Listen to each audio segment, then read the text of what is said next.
Okay, so just a real quick video here to go over the effects of the Silk Road. You should have done your reading and your questions to introduce you to the Silk Road.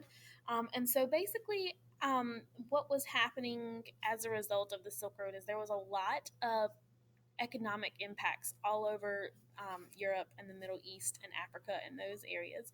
And so what happened is a lot of people began to devote their lives to the creation of merchant goods, but also the travel of merchant goods. So, for example, a lot of people in China, as the demand for silk grew, a lot more people had to get into the silk making business to meet that demand.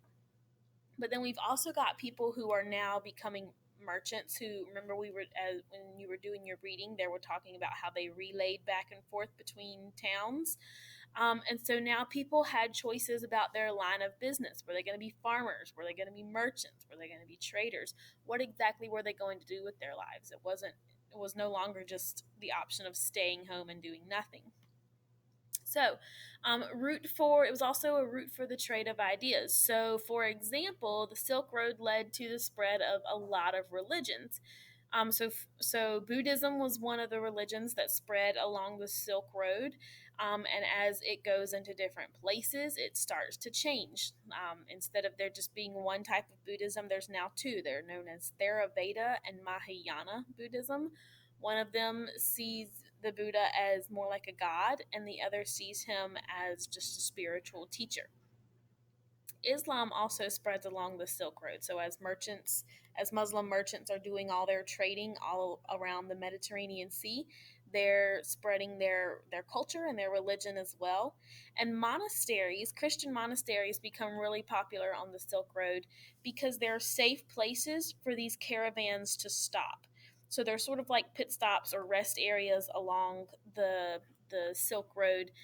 They know that the monks are going to help them protect their goods. They know that the monks aren't going to try to steal from them, and so it just adds to the surety of protection on the Silk Road, because we know that it got dangerous at times if you did your reading.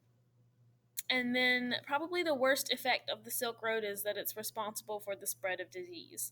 So, measles, smallpox, all of that spreads rapidly through merchants, but also, and most horribly, the Black Death, which we're going to talk about a little bit more tomorrow. The Black Death travels across the Silk Road as well, and this is the largest population decimation in human history. So, this says that nearly half of Europeans died in a 4 year period. About three quarters of the people who lived in Italy died. About a third of people who lived in London died. And this probably would not have happened if the Silk Road had not been interconnecting all of these different types of people and spreading those diseases and carrying the rats that spread the Black Plague on their boats and in their caravans and that sort of thing. Okay. So we're done on the Silk Road for today. Just go to the next square in your blend space.